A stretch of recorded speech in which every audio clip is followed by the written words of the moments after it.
أرست زينام زرقها حمام HIV إيدس ناب 300 كم زعبة بيروت عنا تقرأ فليتو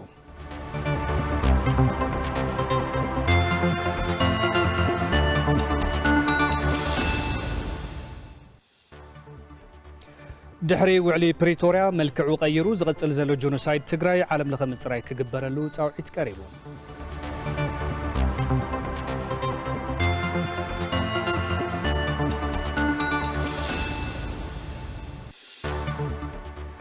مخنيات مقوتات كيد هنصت منقد اسفالت كتما مقله حصرت نداد مخانو تحبيرو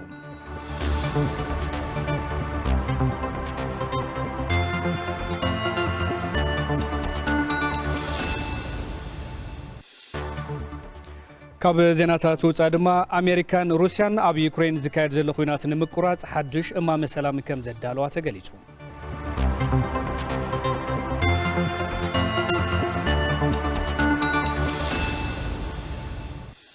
سلام تعنا هابلنا خبركم متقاتلتي تلفزيون تግራይ الساعه زحزنا يوم على تو زيناتات حجنا قريبنا لنا زيناتات ساعه بمراح انا تخلت خفله بملكت قانقوا علم صاي حغوس بسم الله سوميا ستوديو تلفزيون تግራይ بمخان حبرناكم صانحيت كنغبرينا كسام وداتام سنه صنيحكم كتكاتلوا دما عدمنايو فلما جن حصرت زيناتات زعلتينا ناوخم كنقرب دحري زحصار مسغاغريت مسارتنا سراو بهال حزاتنا كتقربه حبرنا نكتاتل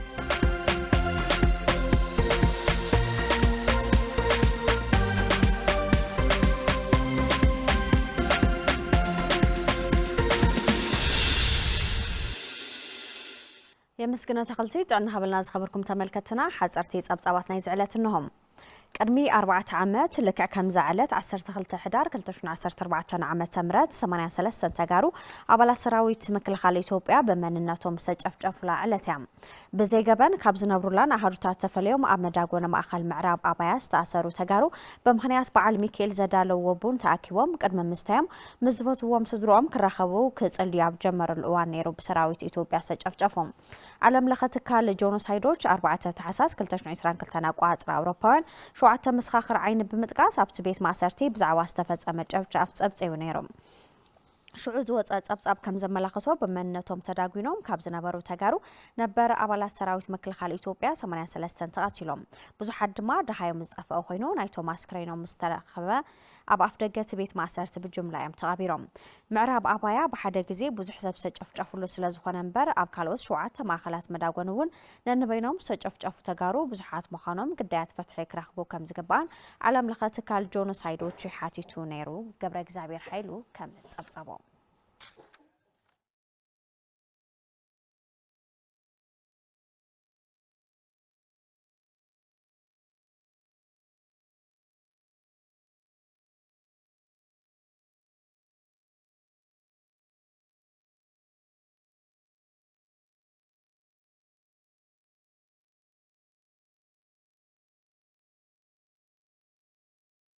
باستفلالي ملكع زغصل زلو جونوسايد تግራይ ንምጽራይ ትኩረት ማሕበረሰብ ዓለም ከም ዘድሊ ትካል ሰብኣዊ መሰላት ዓለም ለኸ ማሕበረሰብ ሙያ ሕጊ ይጻውዒት ኣቕሪብ ዘሎም ትካል ሰብኣዊ መሰላት ዓለም ለኸ ማሕበረሰብ ሙያ ሕጊ ምስይ መንግስታዊ ትካላት በምትሕባር ኣብ ዘውጽኦ መግለጺ ጃምላዊ ጾታዊ ዓመዝ ጥቃዓት ስቅያት ባርነት ኮነይልካ ዝግበር ጥሜትን ዝርከብዎም ገበናት ሕዝውን ደብ ዘይመዋሎም ሻዕሎት ከም ዝፈጠሩሉ ይገሊጹም ኣብ ወንበር ትካል ኢባህሪ ማርክ ስቴቨን ሲቢ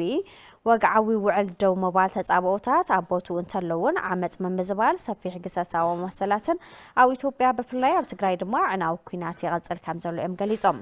ትካላት ሰብኣዊ መሰላት ማሕበረሰብ ዓለም ዘይሻራው ብዝኾነ መንገዲ ነቲ ኩነታት ክምርምር ሰብኣዊ ተበጻሕነት ከረጋገጽ ኣብ ልዕሊ ገበናት አንጻር ሰብኣውነት ገበናት ኩናትን ተሓታትነት ከረጋገጽ ድማ ጸዊዖም ኣለው ትዕግስቲ ሓዱሽ ከም ዘሰናዶ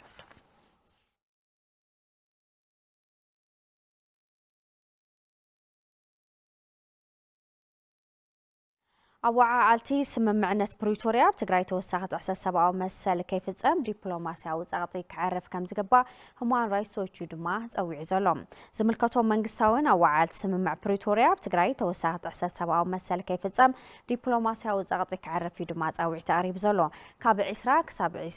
ካብ 2020 ክሳብ 2022 ኣቋፅራ ኣውሮፓውያን ኣብ ትግራይ ዝተኻየደ ኩናት ምኽንያት ሞት ኣማይታ ሽሓት ሰባት ምዃኑ ዘዘኻኸረ ሁማን ራይትስ ዎች ዲፕሎማስያዊ ጸቕጢ እንተዘይተገይሩሉ ሎሚ እውን ምልክታት ጎነጽ ይረኣዩ ከም ዘሎ እዩ ድማ ኣመላኺቱ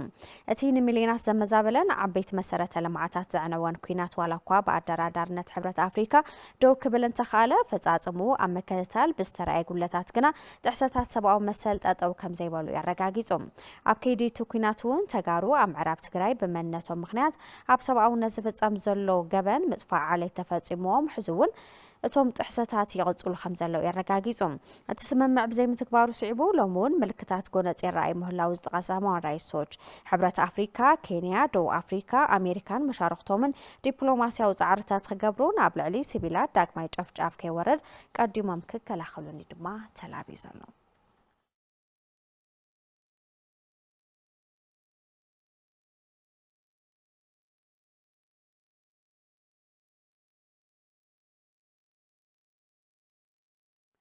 ኣብ ዓለም ኣብ ዓመት ካብ ዝውለዱ ሓናጡ ልዕሊ 13 ሚልዮን ሓናጡ ኣብ ዘይመዓልቶም ይውለዱ ክብል ውድብ ጥዕና ዓለም እዩ ኣፍሊጡ ዘሎ ብምትሕባር ቢሮ ጥዕና ትግራይ ማርች ሪሰርችን ዩኒቨርሲቲ መቐለን ብሰንኪ ኩናት ዝፈረሰ ስርዓት ጥዕና ትግራይ ዘጋጥም ዘሎ ሞት ሓናጡ ንምንካይ ኣብ 35 መባእታዊ ሆስፒታል ይሰርሕ ከም ዘሎ ገሊጹ ኣብ ዘይመዓልቶም ዝውለዱ ሓናጡ ግቡእ ሕክምናዊ ክትትል ረኺቦም ከዓብዩ ከም ዘይከኣሉን ተወሳኺ ቢሮ ጥዕና ትግራይ እዩ ተወካሊ ቢሮ ጥዕና ትግራይ ዶክተር ሓረን ነት እዮም ድማ ገሊጾም ዘሎም ኣብ ዘይመዓልቶም ዝውለዱ ሓናጡ ሓንቲ ደ ሕክምናዊ ክትትል ካብ ዘይምግባራ ከምኡ ድማ ሕፅረት ምግቢ እንተጋጥማን ዝኽሰት ከም ዝኾነ ዘረድአት ሓኪም ህፃናትን ኣባፅሕን ዶክተር ገነት በለጠ ሕብረተሰብ ግንዛብኡ ብምዕባይን ኣዴታትን ኣድላይ ክትትልን ክግበር እዩ ድማ ፀዊዓ ዘላ መረዳእታ ውድብ ጥዕና ዓለም ከም ዘመላኽቶ ኣብ ዓለም ኣብ ዓመት ካብ ዝውለዱ ሓናጡ ልዕሊ 13 ሚልዮን ሓናጡ ኣብ ዘይመዓልቶም ከም ዝውለዱ የረድዩ ቢሮ ጥዕና ትግራይ ማርች ሪሰርችን ዩኒቨርሲቲ መቐለን ብዓለም ለኸ ዝግበር መዓልቲ ኣቐዲሞም ዝውለዱ ሓናጡ ንኻልኣይ ግዜ ኣብ ዘይመዓልቶም ዝውለዱ ሓናጡ ተስፉ መጻኢ ክህልዎም ድልዱል መሰረት ነንብረሎም ብዝብል መሪሕ ሓሳብ ካብ ዝተፈላለዩ ከተማታት ትግራይ ምስ ተወጻጽኡ ሰውምያ ጥዕና መድረኽ ዘትዮም ድማ ኣሳሊጦም ገነት ካሕሳይ ከም ጸብጸበቶ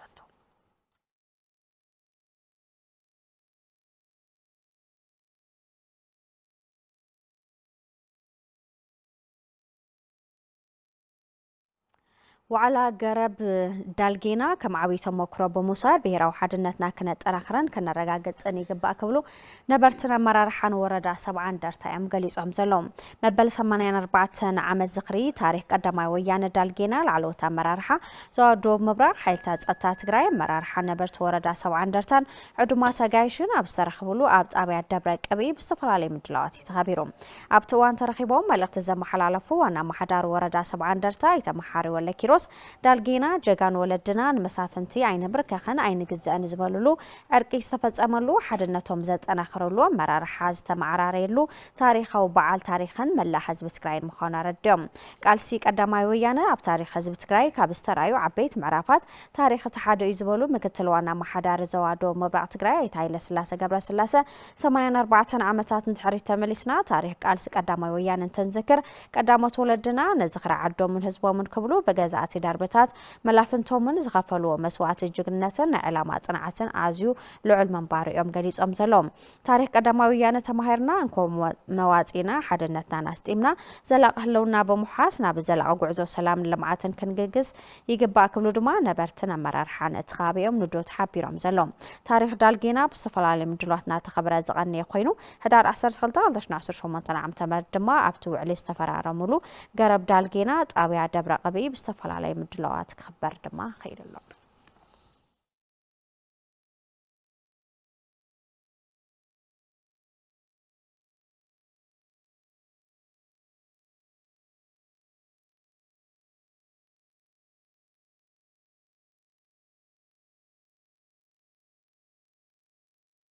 كابوز آدما أمريكان روسيان أب يوكرين زكاير زلو كينات نمقراز حدوش أمام سلام كم زدالو أيو تقاليتو زلوم إذا أمام سلام من تكفز أم يوكرين تقوز عطورو زلا قزات كتحدقن ببس سراويتا كتنكن كم زحاتز سفلالي مع خنازينا ناتساب زباين زركبام سبا سلطان أوروبا خونا يوكرين أبزتا كم زي ساتوفو زقالز أنتخون اتأمام بعويون وروسيا زربح كيخون سقاتا العلولو روسيا أب 2022 نقاط أوروبيان ملء ورار أب لعلي يوكرين الجمرات كوينا زقون صيد حرك هالأيقونات عالم أو أوروبا اتزعبية مخان إدما سبصاب بي بي سي ملاحيتو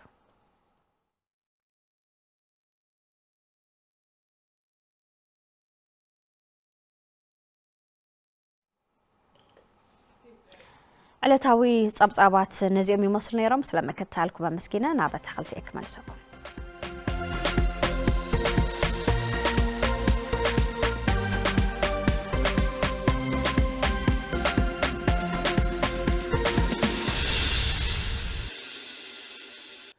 يغني لي سارة حصرت زيناتات مكتال صنحنا زخبركم تملكتنا حزدما بزرزرنا بنريم صوصوات زعلت كنسجر كيد هنصتهم استغواتتو بروجكتات منجد اسفالت كتما مقله اب اوانوم كزازمو نبرتي تا كتما حاتيتهم ممحدار كتما مقله بوغنو بحصرت ندادي كيد هنصت منجد اسفالت تا كتما خمس استغواتت بمغلاص هنصتهم اب 2018 عام تمرت نمززام يسرح كم زلو نفليتو جنت كحساي توسقلوا أب كتما مقالة كاب هوتيل ميلانو ناب رومانات عداوي إزوسد زنت زلو من قدي أسفالتيو زيادة فوتو سوز فوتو سرح بعينا لنا زي تسريحة انت تريا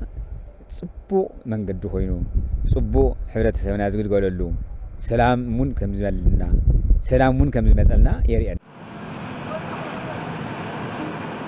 من محدار كتما مقالة عب كل تشعن عسد شعتن عام تمرت مس سر كونستراكشن وعلي بمسار عب استفراليا كفله كتما كيد هنصت من قدا اسفالت مجمارو زذكريو تلفزيون تግራይ ድማ ነቲ كيد هنصت عبي بصيحو ዝብል ተደጋጋሚ ዜና እና ሰርሐ መጽዩ ብፍላይ ድማ እቲ ሕዘለናሉ ካብ ሆቴል ሚላኖ ናብ ሮማናት አዳባይ ዝወስድ ዝተጀመረ كيد هنصت ድማ አብ ዝሓለፈ ዓመት በዘይ ምዝዛሙ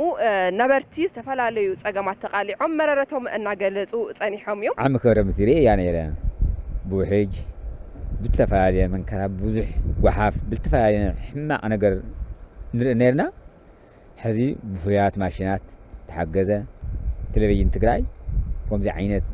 ኣብ ጎድኒ ሕብረተሰብኩም ኮይንኩም ክብሪ ሃኩም እስካትኩም ደመናይ هذا مسارته ልምዓት ኮሚኒቲ ሕዚ ተነጽፉ አንተ ዓዲ ተስማዓሽ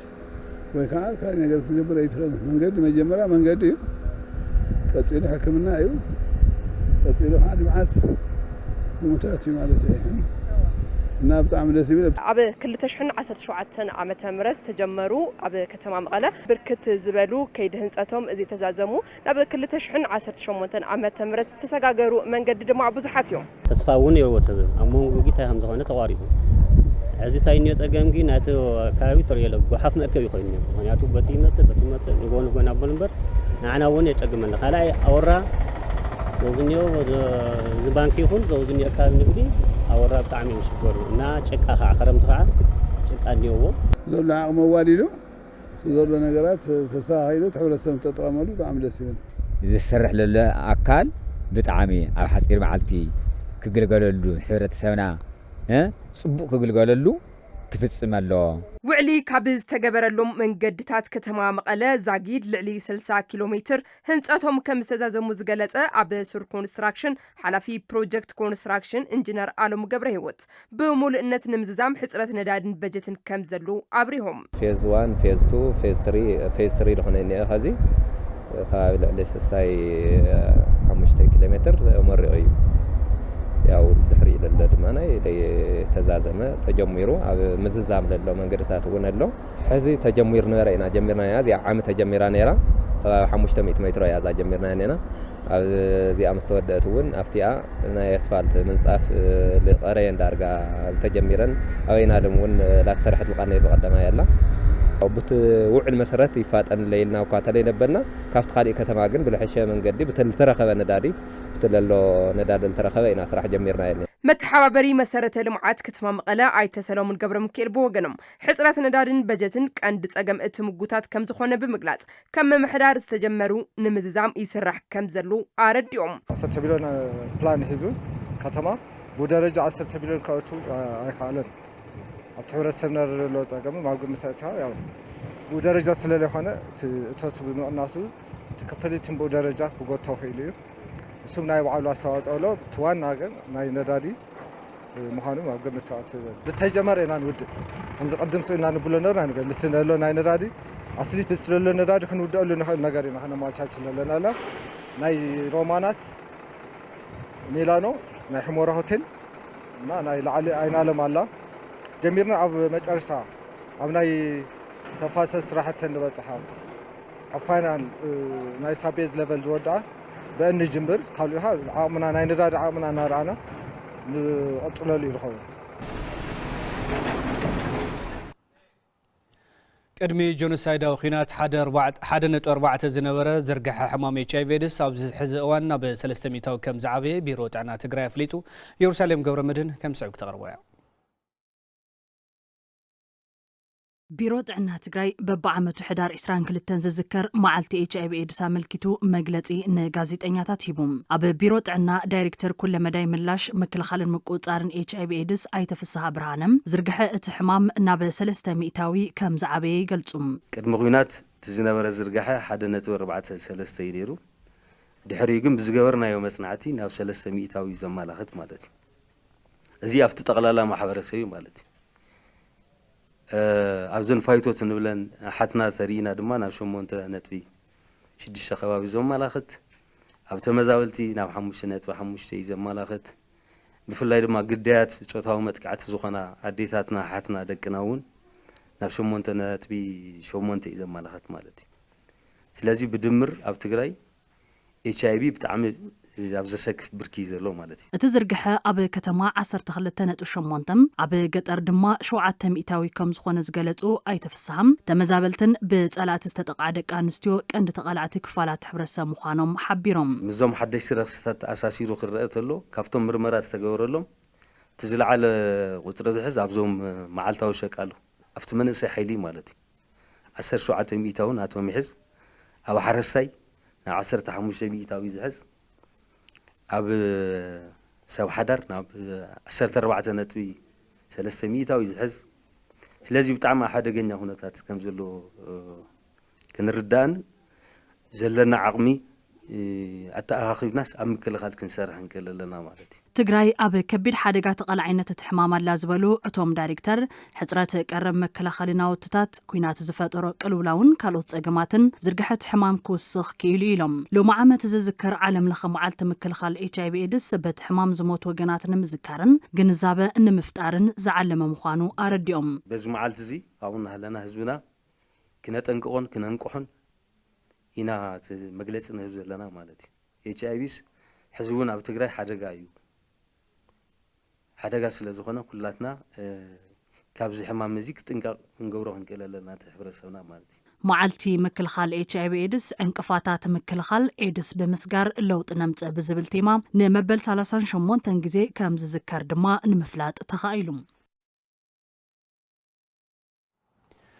ሕገ መንግስታዊ ግዛት ትግራይ ክረጋገጽን ተመዛበልቲ ወገናት ናብ መረበቶም ክምለሱን ውሽጣዊ ዓቕሚ ምጥንኻር ወሳኒ ከም ዝኾነ ርእይቶኦም ዝሃቡና ነበርቲ ወረዳ 70 እንደርታ ገሊጾም ገብረ እግዚአብሔር ገዳሙ ኣዋዲድዎ ኣለዉ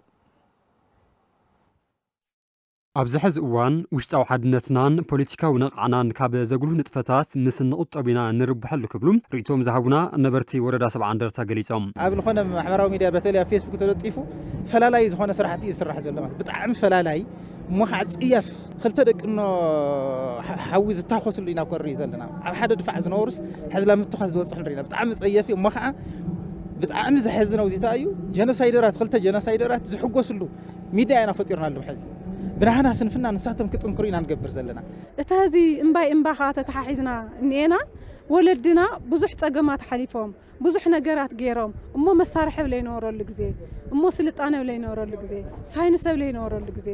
ብዙሕ ተኣምር ሰሪሖም ሓዲጎምልና ካብዚ ተማሂርና ንሕና ግን ሓደ ኮይንና ዓይና ልተመቃቂሉ በታትዩ ክገዝአና ልደልሎ መንግስቲ ክንምክት ለለና እምበይ ተሓደ በቆላ ተሓደ ብደጉዓ ኮይኑ أنا باكس عرك هذا خلته دقنا ويا مبوي ودي خوينا خام ومقبار جن صبق سلالي خونا كهذي تمرت وسيدنا تستخاخيلنا عدنا لا صبق خناتات كنملسا. إذا تقرأي في الله مرحتنا كوفي لهم أبترب إذا كزتي لهم بي أنا إذا مرحك أنا خمس زجاج برزون لا تفلا لخام خدش لهزبنا على حدقة زودقيو بسرون منتنا ون زطفئنا أي مالت هزون بلا أمانلو منقص تقبلو لعلواي مرحنة ورصانينة وسيدو هزون بزمارة محادر كخلانو ናይ ኩሎም ጸገማትና መፍትሒ ሓድነትና ምጥንኻር ይውን ይብሉ እቶም ወገናት ትውፊት ናይ ትግራይ ናተጋሩቱ እዩ ሓድነት እዩ ኣብ ሓደ ምሕባር እዩ ብጣዕሚ ዝገርም ደሞ ኣብ ሓፂር ሰዓት ይብላ ሓደ ዝሓውር ግዜ ይወስዶም ስለዚ ቱ ጸጋሱ ተጠቂምና ክንፈትሖ ንኽእል ኢና ስለዚ ህዝቢ ትግራይ ምንነቱ እንድሕከ ክብር ኮይኑ ጥቕሙ ክብር እንድሕ ኮይኑ አትሊስት ተወዲኡ ሓደ ዓይነት ኣረዳዳን ሓደ ዓይነት ኣተሓሳስባን ክልዮ ክኽእል ኣለዎ ማለት እዩ ውዕል ፕሪቶሪያ ተፈጻምን ምግባር ውሽጣዊ ዓቕምና ክነግልብት ይግባእ ክብሉ ድማ ነበርቲ ወረዳ ሰብዓ እንደርታ ገሊጾም እዮም ዲፕሎማሲ ምስራሕ ከድሊ እዩ ዲፕሎማሲ ንሰርሖ ስራሕ ግን እንታይ ዓድኻ ምዃን ተፈሊጡ ወፊነት ክሓትት እዩ ማለት እዩ ኣነ ምሁር እየ ዝብል ሓደ ምሁር ተወሊ በብዘርፉ ወፊነት ክሓትት እዩ ምንባብ ከድልዮ እዩ ተሓድነት ተምፂና ሕዚ እውን እርግጠኛ እየ ብናይ ደገ ጸላእቲ ብናይ ውሽጢ ሓይሊና ንስዕሮም ስደተኛና ኣብ ድንኳን እዮም እኒኦ እስካብ ሕዚ ኣይተመለሱ ሻድሻ ዓመት ሒዞም ፀሓይ ወዲዎም ተመሊሱ ፀሓይታ ኣፀሓይታ ወዲዎም ተመሊሱ ቁሪ ካብ ቁሪ እንደገና ዝናብ ላሉት ከንዳ ተወዲውስ ኣዛብ ደቆም ልውሰዱሉ ኩነታት ስለለለዉ ልዚ ርኢና ንሕና ላብ ልብና ተመሊስና ኩነታትና ተዓራሪና ሕሉፍ ወለዶ ታሪክ ፈሊጥና ኢና ክንስተኻኸል ኣለና ልብል መልእኽቲ እዩ ትካል ገባር ሰናይ ኦክስፋም ኣብ ወረዳ ራያ አላማጣ ብ37 ሚሊዮን ብር ዝህነጾም ፕሮጀክታት ጽሩይ መስተማይ ህንጻቶም ዛዚሙ ስነ ስርዓት ርክክብ አካይዱ ንጸብጻብ ሃፍቶ ብስራት ገብረ መስቀል ኪሮስ ትካል ገባር ሰናይ ኦክስፋም ኣብ 5 ጣብያታት ወረዳ ራያ አላማጣ በኃይል ፀሐይ ዝሰርሓት ናውጣታት ጽሩይ መስተማይ ብምህናጽ ስነ ስርዓት ርክክብ አካይዱ ነበርቲ ጣብያታት ላዕላይ ዳዩን ጋርጃለ በቲ ጆኖሳይዳዊ ኩናት ይጥቀሙለን ዝነበሩ ትካላት ማይ ብምዕናወን ኣብ ወሓዝ ሩባ ምስ እንስሳት ብሓባር ክጥቀሙ ይግደዱ ምንባሮም ብምዝኻር ሕዚ ግና እቲ ትካል ጸገምና ኣቃልልዎ ኣሎ ይብሉ ከፍትለ ጸግመን እየን ጎሮሮለ ኦክስፋም እዚ ድርጅት ያው እቲ ዝስራሕ ነገር ሰርሑ ማይ ጎሮሮለ ጸግብና ሰተናይና ዕያልና ኢና ጽግብ ገንዘብና ኢና ጽግብ ድባዕልና ይንጸግም ጸገም ሓልፍና ነውሩ እዩ ሕዚ ግን ብጣዕሚ ብድመጸልና ግን ብርትሰርሓለና ሃርስናየና ሰትለና ኣርግዝ የብላ ግመል የብላ ብጣዕሚ ኣጥቃዓጸና ወላ ምትድኸማ እቲ ጽሩይ ማይስ ንጹህ ደይን ሰትጸንሕና ሕዚ ግን እግዚአብሔር ይመስገን ሰትለና ሓላፊ ቤት ጽሕፈት ዘፈር ቁጠባ ወረዳ ራያ አላማጣ ኣይተ ብርሃኑ አበራ ኣብታ ወረዳ አገልግሎት ይህባ ካብ ዝነበራ 297 ናቁጣታት ማይ እተን 47 ብጀኖሳይዳዊ ኩናት ዓንየን ምንባረንን በትካል ገባር ሰናይ ዝተሃነፃን ዝተጸገናን በኃይል ፀሓይ ዝሰርሓ ብምዃነን ካብ ወፃእታት ዘድሕናን ህሉ ጸገም ነበርቲ ዘቃልላን ምዃነን የብርሁ ቅድሚ ኩነታት ካብ 298 ማይ ነበረና ማይ መስተ ካብዚአን 171 ጥራሕ እንሰርሓ ማለት እዩ ስለዚህ ካብዚአን ተን 48 ሙሉእ ለወደማ ላብ ዝቅጽገና እውን ይኸላያን ማለት እዩ ኣብ 2017 ብና ህዝቢ ዳህሳስ ተገይሩ ኣብ 2018 ግን ተን ኸዚ ላብ ተግባር ብኣካል እውን ንሪአን ዘለና ናይ ብኦክስፋም ተጸግነን ብሶላር 4 ስፕሪንግ 2 ብድምር 6 እዩ ሰርሕና ዘሎ ስለዚህ ተን 6 ላብ ተግባር ተሸጋግረን ግልጋሎት ንህዝቢ እውን ይህባ ኣለዋ ማለት እዩ ኣተሓባባሪ ጉጅለ መምርሒ ሃፍቲ ማይን ኢነርጂን ዘዋደው ትግራይ ኣይተ ብርሃኑ ኪሮስ ኣብታ ዞባ ብሰንኪ ጆኖሳይዳዊ ኩናት ዝዓነዋ ትካላት ማይ ትካል ገባር ሰናይ ኦክስፋምን መድረክቲ ኣካላትን ይገብርዎ ብዘለዉ ደገፋት ኣቕርቦት መሰማይ ክመሓየሽ ይገብሮ ከም ዘሎ ሓቢሮም ተነን ፋንክሽናሊቲ ዝብላዮ ብምኽንያት ኩናት ካብ 92% ሕዚ ናብ 40% 30% ከባቢ ኦልሬዲ ብምኽንያት ናይ ኦክስፋምን ካልኦት ገበርቲ ሰናያት ብዝገበርዎ ሓገዝ እናናኣድና ሕዚ እውን ዘለና ሽግር ብቐጻልነት ክፍታሕ ኣብ ጎንና ንክህልዩ ያው እግረ መንገደይ ጻውዒት ከቀርብ ደሊ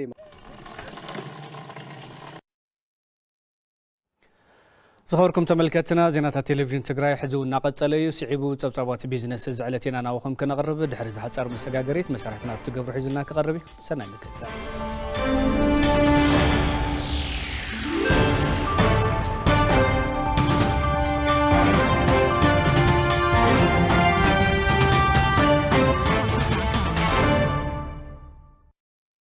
يمسجنا تغلطي سلام طعنا هذا اللي يزخوركم تملكتنا أنا زعلت زي زحرنا يوم زيناتات بيزنس حيز قريب لخون مكتالكم عديما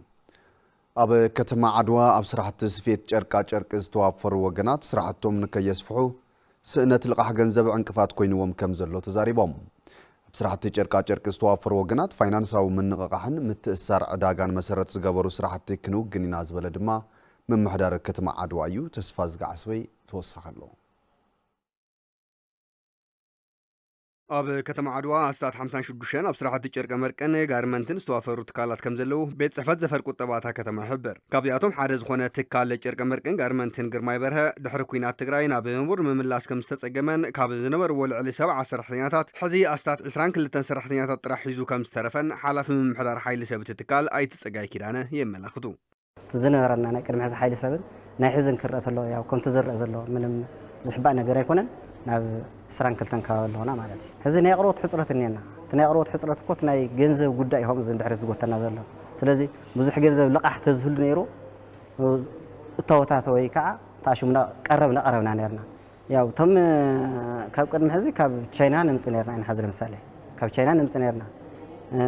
ካብዚ ካብ ልመዳት ዝዓበየውን ነርና እዩ ዝጎረቤትና እዚ ማለት እዩ ስለዚ አልመዳ ታሽም ብምዃኑ ብምውዳሙ እውን ንዋዕሉ ጥራሕ ክሳራት ኣይኮነ ስንዓናውን ሕቆይና ሰይርና ማለት እዩ ካሊእ እውን ያው እቲ ናይ ኩነታት ንዋዕሉ ያው ከም ንሪኦ ዘለና ንሱ እውን ግዝሕ ፅልዋ እኒዎ ያው ንኸይንቀሳቀስ ከም ቃሕታና ንኸይንሰርሕ ንሳቶም ሽግራት እኒዎ ማለት እዩ ኣብቲ ትካል ብምስራሕን ሞያዊ ክእለት ከም ዘጥርያ ዝሕብራ ሰራሕተኛታት እቲ ትካል ዝኽፈለን መሃያ ውሑድ ብምዃኑ ግና መነባብሮአን ንምምራሕ ይጽገማ ከም ዘለዋ ይገልጻ ብከናቲራ ብሸሚስ ስራ ዝተፈላለዩ ዓይነታት ስፌታት ንሰርሕ ኢና ሓደ ክልተ ማሽን ድሕሪ ሒዝካ ናይ ምስራሕ ክእለት ድማ እኒአና ክሰርሕ ንኽእል ኢና በቃ ናይ ባዕለይ ውፅአ ከም ዝሰርሖ ዘለኹ ተወሰነ በቃ ማሽን ድዩ ገለ ድዩ ኣቢለ ንቐፃል ማለት ናይ ባዕለይ ከውፅእ ደሊ እዚ ሰዓት ምንም መናብሮ ዝመርሕ እኹል ደሞዝ ኣይኮነን ምስቲ ኢኮኖሚ ዘሎ ብጣዕሚ ከቢድ እዩ መሃያ እንድሕር ክንሓትት ኮይና ውናይ ፅቡቕ ስራሕ እንድሕር ኣልዩ ኢና ክንሓትት ንኽእል ስራሕ ተዘየልዩስ ንኹላትካ ይፀልዎ ኣተሓባሪ ከይዲ ስራሕ ማኑፋክቸሪንግ ቤት ጽሕፈት ዘፈር ቁጠባ ከተማ ዓድዋ ኣይተ ገብረመድህን ተጠምቀ ተዛሒሉ ዘሎ ዘፈር ጨርቂ መርቅን ጋርመንትን ንምንቕራሕ ዝተወሰኑ ስራሕቲ ይጀማመሩ ከም ዘለው ኣመላኺቶም ኣዌርነስ ምፍጣር ምንቕራሕ ይካየደለው እዮም እቲ ናይ ልቓሕ ስራሕቲ እውን ኣብ ምዕቋር ዝተበገሰ ክኸውን ምስ ናይ ተምሃሮ ዩኒፎርም በቢ ኣብያተ ትምህርቱ ኣብዘን ዓበይቲ ዩኒቨርሲታት ዩኒፎርም ከድሊ ከሎ ምስ ጨርቂ ዝተተሓዘ ነገር ከድሊ ከሎ ምስኣቶም ናይ ዕድጊት ስነ ስርዓት ኩሉ ኢንተርፌስ ምፍጣር ይስርሐሉ ኣሎ እዩ ኣብ ባዛርና ኤግዚቢሽን ክሳተፉ ዝኽእሉ ፅቡቕ ኮንቲኒየስ ስራሕ ዘለዉ ሰባት እናተመልመሉ ንመቐለ ንኣዲስ ኣበባ ናብ ዘካየደት ከተማታት ንሰዶም ኣለና ኢና ኢትዮ ቴሌኮም ምስ ባንክ ኣዋሽ ብምትሕብባር ጥላ ዝተባሃለ ብዘይዋሕስ ኣገልግሎት ዲጂታላዊ ፋይናንስን ቴሌብርን ምሃብ ጀሚሩ እቲ ኣገልግሎት ንውልቀን ንትካላት ዓማዊልን ንማእኸላይን ኣናእሽተይን ኢንተርፕራይዛት ከምኡውን ንወኪላትን ልቓሕ ክረኽብሉ ዘኽእል ዕድል ከም ዝኾነ ተገሊጾም ብተወሳኺ እውን ወርሓዊ መሃያ ብቴሌብርን ባንክ ኣዋሽን ዝኽፈሎም ናይ ውልቀን መንግስትን ትካላት ሰራሕተኛታት ኣብ ውሽጢ 16 ኣዋርሕ ዝኽፈል እስካብ 1 ሚልዮን ብር ብዘይዋሕስ ኣገልግሎት ልቓሕ ክረኽብሉ ዘኽእል ዕድል ከም ዝጀመሩ ኢትዮ ቴሌኮም ኣፍሊጦም ብተመሳሳሊ እቶም ትካላት ብሰንኪ ምኽባር ዋጋ ስማርት ስልኪ ወይ ድማ ሞባይል ተጠቀምቲ ዲጂታላዊ ፋይናንስ ንዘይኮኑ ዓማዊሎም ብነዊሕ ግዜ ዝኽፈል ወነንቲ ስማርት ስልኪ ክኾኑ ዘኽእል ኣገልግሎት ዲቫይስ ፋይናንሲንግ ከም ዝጀመሩ እውን ኣፍሊጦም እቲ ሓዱሽ መተግበሪ ዓማዊሎም ብቴሌብርን ብዘይ ካርዲ ኤቲኤምን ካብ ባንክ ኣዋሽ ገንዘቦም ወፃ ዝገብሩሉን ክፍሊታት ንምፍጻም ዝኽእልሉ ኣገልግሎት እውን ከም ዝጀመሩ ኣብ ድሕረ ገጽ ኢትዮ ቴሌኮም ዝረኸብናዮ ሓበሬታ የመላኽት ንድሕረ ገጽ ኢትዮ ቴሌኮም ተወኪሳ መሳርሕትና ዮሃና ወላይ ከም ዘዋደደቶ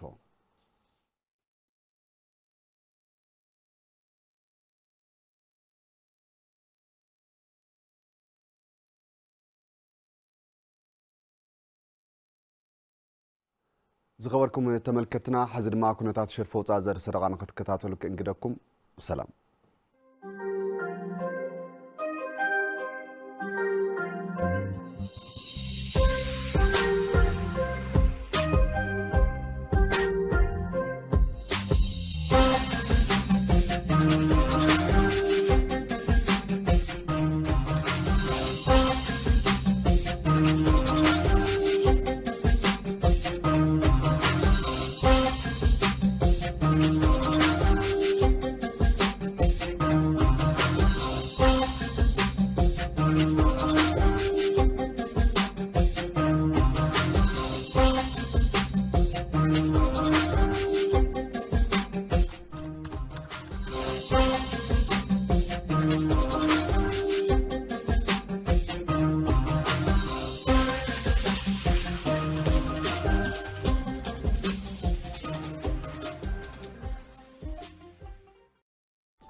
ፀብፀባት ቢዝነስ ኣብ ምክታል ጸኒሕኩም ዝኸበርኩም ተመልከትና ዕለታዊ ዜናታትና ንምዛም ዝቐሪና ፀብፀባት ስፖርት ዝዕለት እዩ ፀብፀባት ስፖርት ውሽጢ ዓድን ወፃን ድማ ሓየለ ኪሮስ ሒዝልና ቀርቢ ሕዝም ጸኒሕትኩም ሰና ምስ ቴሌቪዥን ትግራይ ሰላም ጠና ሃበለይ ዳሓንደ ጸኒሕኩም ዝኸበርኩም ተመልከትና ነስዓ ዝበልና ሕብሬታ ስፖርት ሒዝና ቀሪብና ኣለና ፈለማ ዛዕባና ዝኸውን ብዛዕባ ሻምፒዮና ብሽክሌታ አፍሪካ እዩ ኣብ ሻምፒዮና ብሽክሌታ አፍሪካ ብሽክሌተኛ ጽጌ ካሕሳይ ብጁኒየር ደቂ ኣንስትዮ ሻምፒዮና አፍሪካ ኮይና ኣላ ኣብ ሃገር ኬንያ ዝካየድ ዘሎ ሻምፒዮና ብሽክሌታ አፍሪካ ሎም ዓርቢ ካልኣይ መዓልቲ ዝሓዘ ኮይኑ ብሽክሌተኛ ጽጌ ካሕሳይ ድማ ዓብይ ርእስቲ ኮይና ኣላ ኣብ መኽፈቲ ውድድር ብውልቀ ክሮኖሜትር ሜዳልያ ወርቂ ዝወሰደት ብሽክሌተኛ ጽጌ ካሕሳይ ሎም ድማ 64.5 ኪሎ ሜትር ርሕቀት ብሸፈነ ናይ ዙር ውድድር ب2 ساعتين 2 دقيقة تعواتيت خوينا لا بساعات 31.4 كيلومتر زرقت صقي كحساي بدمر وصيد دما بجونيور دق انستيو شامبيون افريكا خوينا لا روانداويت فويني مسوان غويشو خلاي درجه قسانت غرماين راهل تامن دما سالساين 40 درجه زحازات تقدادم تخوينا لوا قدم زولدر اب زنبره ميكسد ريلي نحنح بخلتي صوتاس ساتفون تقونو كم هاجر دما 50 درجه حزوم زازيم مالهم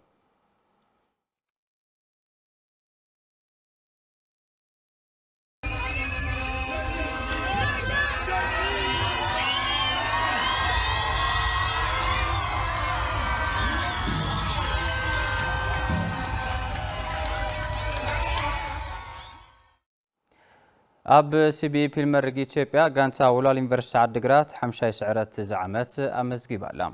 ልክዕ ከም ካልኦት ውድድር ዓመታት ብዝኸፈ መገዲ ጉዕዛኣ ጀሚራ ትርከብ ጋንታ ወላል ዩኒቨርሲቲ ዓዲግራት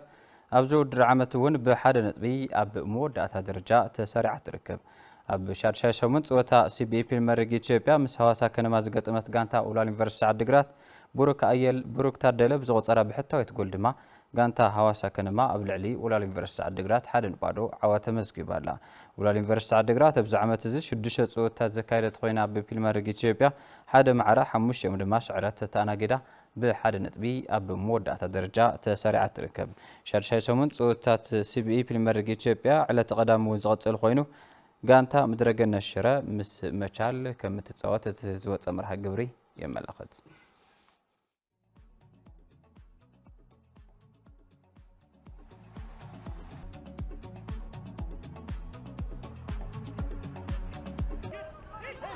إذا لما كانت كسكاسي هواسا كنما ورقا ما دلاقين توال جول هواسا كنما مجمريا جول እጅግ በጣም አስደናቂ አጋጣሚ ብሩክ ታደለ የጎሉ ባለቤት ሆነዋል በዘቢልና ኣብ ዝርዝር ናብ እንሪኦም ዛዕባታት ውሽጢ ዓዲና ክንሰግር ተጻወቲ ኩዕሶ ስክዒት ቅድስት ማርያም ውቅሮ እኹል ስልጠና ይወስዱ ከም ዘለው ተሓቢሩሎ ብርሃነ በየነ ተወሳኺ ዝርዝር ኣለዎ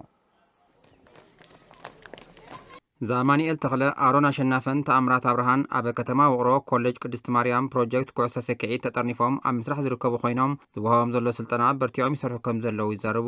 ንወስዶ ትሬኒንግ ብጣዕሚ ጽቡቕ ኣብዚ ደቡ መላኩዚ ብኣግባቡ ኢና ንሰርሕ ትሬኒንግና ካብኡለ ሰሙን 3 ግዜ ኢና ንሰርሕ ብኣውሃዋ ትሬኒንግ ብኮችና ለና መሰረት ንሰርሕ ለና ብዙሓት ተጫወት እኒኦና ጎበዛት ብመሰረት ኮችና ብለለና ኢና ንሰርሕ ለና ብጣዕሚ ጽቡቕ እዩ ለለፀ እዩ ሕና ለከምዚ ቆልዑት ሰገናት እንዲና ንዓበና ምስከድና ኩሉ ነገር ላተመሓይሽ ይልኸድ እዞም ሰልጠንቲ ሰገናት በቲ ዓውደ ስፖርት ዕውታት ብምዃን ትግራይ ወኪሎም ኣብ ዝሐሸ ደረጃ ንምብፃሕ ዕላማ ከም ዘለዎም ወሲኾም ይገልጹ ቀጻሊ ራእይና ብትግራይ ወኪልና ካሊእ ዓድታት ንምኻድ እዩ ቀጻሊ ራእይና ውቅሮ ካብ ደቡ መላኩ ተልዒለ ዓበይቲ ደረጃታት ለና همزمنا امريكا ተጫወታ همزمنا افريكا ተጫወቲ ሕሽሎል ተጫወቲ ሃገር ወኪል ተጫወቲ የደሊ ባስኬት ብኮችና ለሃና መሰረት ሰሪሕና ጽቡቕ ተጫወቲ ንኾና ልል ተስፋኒና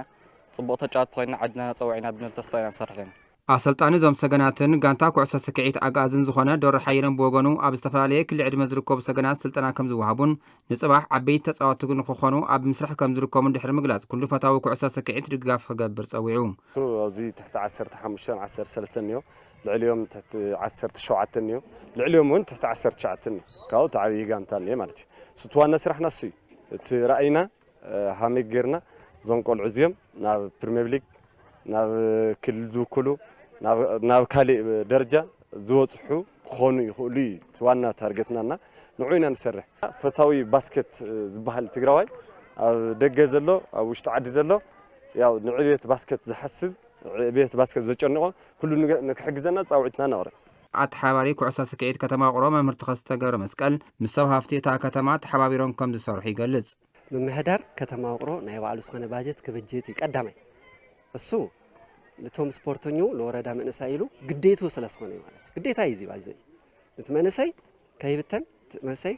ለሓደ ነገር ክጥነፍ በስነ ልቦናይ በአይምሮን ክጥንከር ባጀት ክብጅት ግዴቱ እዩ ሓደ ካልኣይ ኣብ ከተማና ዘሎ ውልቀ ሃብትዮም ሳልሰክና ውልቀ ሰባት ባላ ውልቀ ሰባት ሰልክት ካግዙና ስኸሉ እናበልና እዚኦም ሰለስቲኦም ተልሚዝና ንቀሳቀስ ኣብ ሃገራዊ ውድድራት ተሳተፋ ዘለዋ ጋንታት ኩዕሶ እግሪ ትግራይ ግልጽነት ዝጎደሎ ምሕደራ ይኽተል ኣለዋ ክብሉ ነባራት ተጻወቲ ገሊጾም ኣለዉ ጽጋብ ዘፈሩ ተወሳኺ ዝርዝር ኣለዎ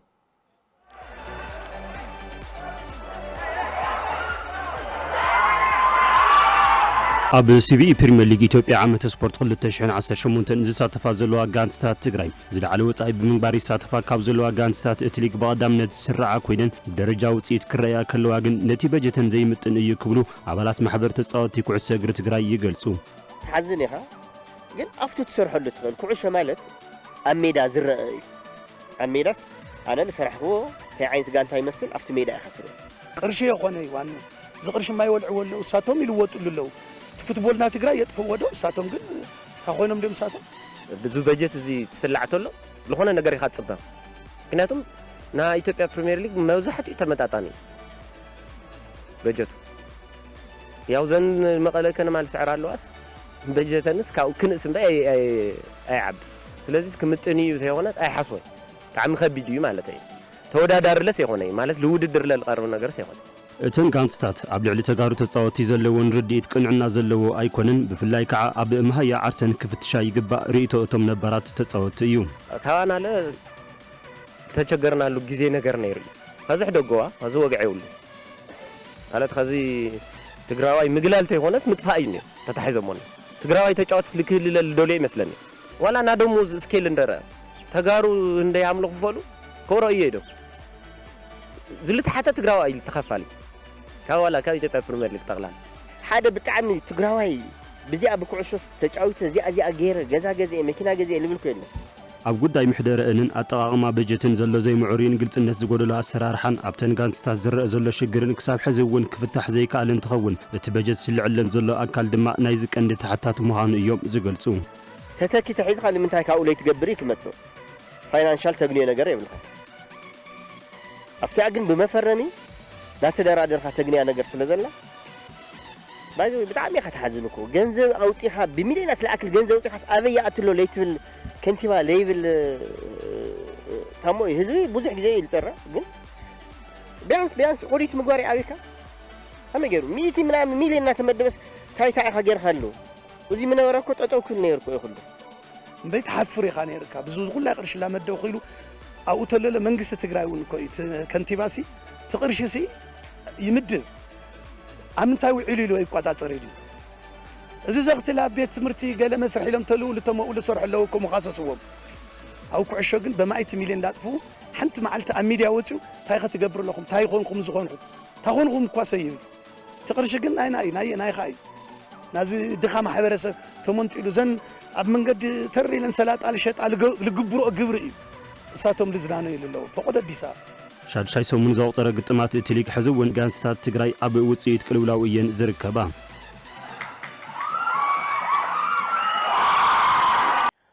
ዝኸበርኩም ተመልከትና ዜናታት ስፖርት ነቶም ክሳብ ሕዚ ክትከታተሉም ጸናሕኩም መስል ነይሮም ንመከታተልኩም ምስጋን ናብ ኣታኽልኩም መስልኩም ዝኸበርኩም ተመልከትና ሓጸርትን ዝርዝር ዜናታትን ከምኡ ድማ ጸብጻባት ቢዝነስን ስፖርትን ዝሓዘ ዕለታዊ ዜናታትና ብዛዚምና ስለትምከታልኩም ክብረት ያብልና በብዘለኹም ድማ ሰናይ ግዜ